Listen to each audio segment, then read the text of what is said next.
Ya, pemirsa dan Pram, ini pertemuan antara Presiden Prabowo dan juga Presiden Peru masih berlangsung ya di Istana Merdeka untuk membahas sejumlah hal yang menandai semakin eratnya hubungan diplomatik antara Indonesia dan Peru.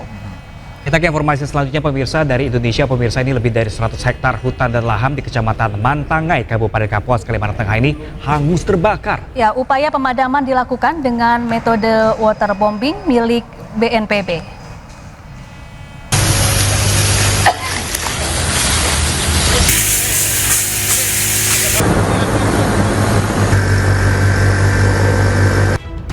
Sudah lebih dari sepekan kebakaran melanda kawasan hutan dan lahan di Desa Tambore, Kecamatan Mantangai, Kabupaten Kapuas, Kalimantan Tengah.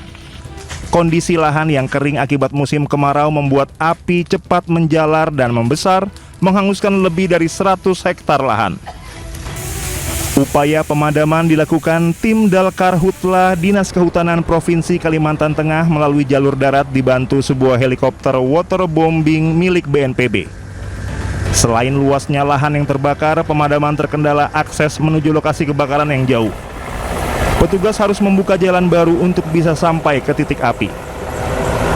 Kendala di lapangan, akses menuju ke lokasi karena kita harus merintis atau membuka jalan baru.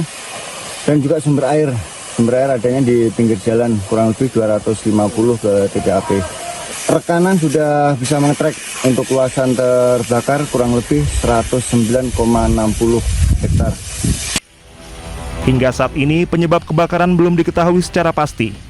Namun tim pemadam masih terus dikerahkan memadamkan api agar tidak meluas ke wilayah lain. Dari Kabupaten Kapuas, Kalimantan Tengah, Ade Sata Anyus melaporkan. Sementara itu pemirsa, tinjau penanganan Karhutla di Kalimantan, Kapolri ungkap titik api terus menurun. Kapolri Jenderal Sigit Prabowo mengklaim jumlah hotspot atau titik api kebakaran hutan dan lahan di wilayah Kalimantan Barat ini terus mengalami penurunan. Kapolri menyampaikan manajemen lintas sektoral di Kalimantan Barat sudah berjalan dengan baik terkait penanggulangan Karhutla. Dari pantauan pemirsa masih ada kurang lebih dari 32 titik dan selama 2 hari telah menurun dengan solusi modifikasi cuaca dan juga waterbombing. Kapolri juga mengingatkan masyarakat yang masih membuka lahan dengan cara membakar agar mematuhi aturan. Himbauan kita adalah sebaiknya membuka lahan tidak perlu dengan membakar. Secara umum saya lihat di wilayah-wilayah yang menjadi pusat kebakaran Karhutla di mana Ketapang, Sambas dan Kubu Raya semuanya bisa teratasi dengan baik. Setelah 25 tahun kosong pemirsa, Presiden Prabowo Subianto kembali menghadirkan Wakil Panglima TNI. Ya, Presiden melantik Letjen Tandio Budi Revita menjadi Wakil Panglima TNI.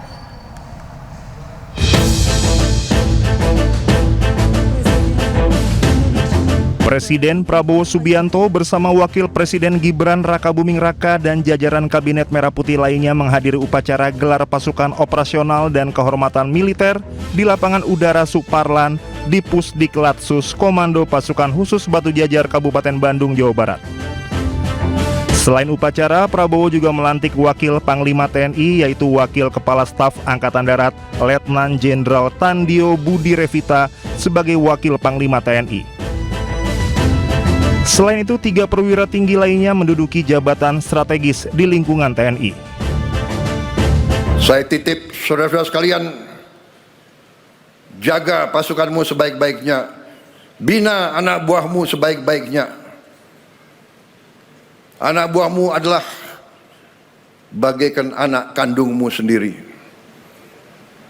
Pimpin dengan baik, jaga mereka dengan baik, latih mereka dengan baik, latih mereka dengan keras, tapi tidak dengan kekejaman. Selain itu, Prabowo juga memberikan penghargaan anugerah Jenderal Kehormatan Bintang 3, Bintang 2, dan Bintang Sakti, serta pelantikan Kepala Badan. Upacara ini melibatkan 27.000 lebih prajurit TNI. Dalam upacara, TNI gabungan menampilkan pula berbagai atraksi dan simulasi tempur dari unsur kesatuan. Pameran dengan menampilkan beragam alutsista yang dimiliki TNI seperti tank Leopard, tank harimau, dan tank Marder juga disuguhkan untuk warga yang datang mengikuti upacara. Dari Bandung, Jawa Barat, Yanuar Candika Anyus melaporkan. Ya, dalam meresmikan 6 komando daerah militer baru hingga melantik Wakil Panglima TNI di Pusdiklat Pasus Batu Jajar Kabupaten Bandung Barat, Jawa Barat, Wakil Presiden hingga Menteri kompak menggunakan seragam loreng.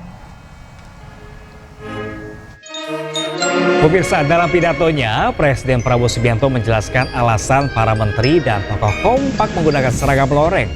Menurut Prabowo, seragam loreng sengaja digunakan karena ingin mempertaruhkan diri bersama rakyat Indonesia.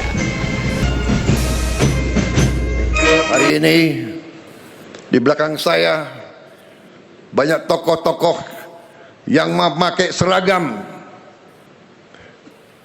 Mereka pakai seragam sebagai tanda mereka ingin terlibat, mereka ingin mempertaruhkan diri mereka bersama-sama seluruh rakyat Indonesia. Karena bangsa kita punya pertahanan yang kita namakan pertahanan rakyat semesta. Pemirsa, pria mengaku sebagai anggota TNI menampar dan mengintimidasi sopir pick-up akibat mengibarkan bendera One Piece di Kabupaten Jeneponto, Sulawesi Selatan. Ya pemirsa, aksi ini viral pemirsa dan ini jadi sorotan netizen. Ya ada istri ko Pak, ngali jadi tampar gara juga anggota aku. Begini deh. Adik gua. Kalau kau merasa keberatan, ayo bicara gua. Bukan peringatan itu, kalau ditampar. Iya. Mau. Kau merasa keberatan. Aksi seorang pria yang mengaku sebagai aparat menampar seorang sopir pick-up dan mengintimidasinya. Seorang sopir pick-up ini diketahui sebagai pedagang sayur di Pasar Sasaya di Kabupaten Bantaeng. Insiden bermula saat hendak masuk ke Pasar Sasaya, namun secara tiba-tiba mobilnya dihadang oleh seorang pria yang tidak dikenalnya. Kita juga naik juga gitu di media apa kalau langsung menampar begitu. Secara spontan yang mengaku sebagai aparat langsung menahan mobil dan mencabut bendera One Piece yang terpasang di mobil miliknya.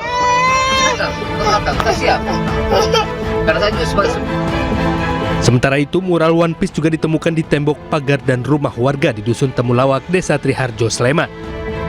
Namun mural One Piece ini langsung minta dihapus oleh aparat TNI Polri setempat.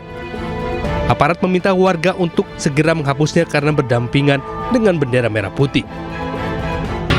Sangat mengapresiasi untuk menghilangkan gambar itu karena berlandaskan dengan bendera merah putih itu yang kami suka itu.